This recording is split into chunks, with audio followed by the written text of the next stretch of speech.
और इस वक्त एक और बड़ी खबर आ रही है। सुप्रीम कोर्ट ने सीबीएसई की मार्किंग स्कीम को मंजूरी दे दी है। सुप्रीम कोर्ट ने सीबीएसई आईसीएसई की स्कीम पर मोहर लगा दी है। 15 अगस्त से 15 सितंबर के बीच परीक्षा होगी। सुप्रीम कोर्ट ने कहा कंपार्टमेंट प्राइवेट रिपीटर्स छात्रों की परीक्षा होगी।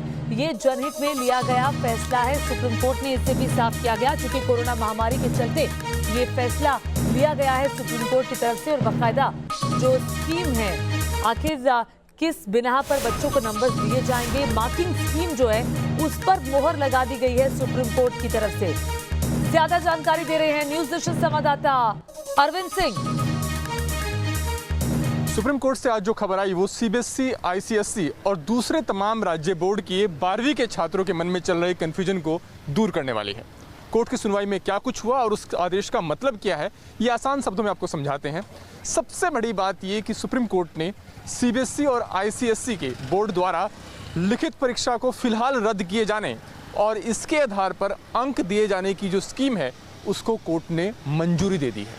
कोर्ट ने इंटरनल असेसमेंट पॉलिसी के खिलाफ दायर की गई तमाम आपत्तियों को खारिज कर दिया है और कोर्ट ने माना कि इन दोनों बोर्ड ने अंक देने का जो तरीका निकाला है वो छात्रों के हित में है, उनकी सुरक्षा को ध्यान रखते हुए लिया गया है, लिहाजा कोर्ट इसमें दखल नहीं देगा। दूसरी महत्वपूर्ण बात यह कि कोर्ट के सामने जो सुझाव रखे गए थे उनको कोर्ट ने खारिज कर दिया। इनमें से एक सुझाव ये भी था कि शुरुआत में ही छात्रों को इस बात का विकल्प दिया जाए कि वो इंटरनल असेसमेंट चाहते हैं या फिर लिखित परीक्षा में बैठना चाहते हैं।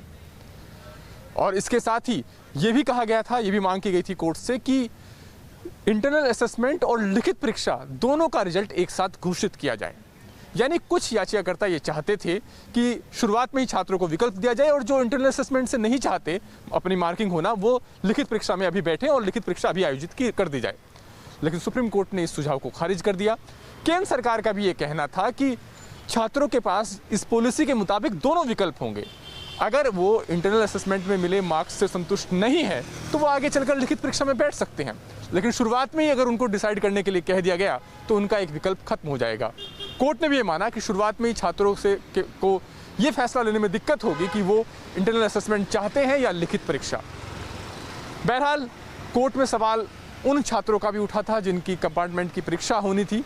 उनका ये कहना था कि इंटरनल असेसमेंट के आधार पर उनका भी आकलन हो, उनकी परीक्षा को रद्द कर दिया जाए। लेकिन कोर्ट ने यह कहा कि सीबीएसई का यह कहना है कि 15 अगस्त से लेकर 15 सितंबर के बीच जो लिखित परीक्षा होगी रेगुलर छात्रों की, उन छात्रों की जो इंटरनल असेसमेंट से संतुष्ट नहीं है, उन्हीं के साथ इन कंपार्टमेंट वाले छात्रों की परीक्षा भी आयोजित कर दी जाएगी।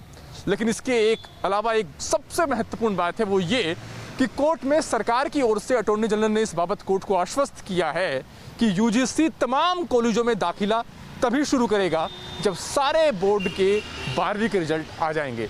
उससे पहले एडमिशन की प्रक्रिया शुरू नहीं होगी। वीडियो जर्नलिस्ट अतुल राज के साथ अरविंद सिंह, न्यूज नेशन, दिल्ली।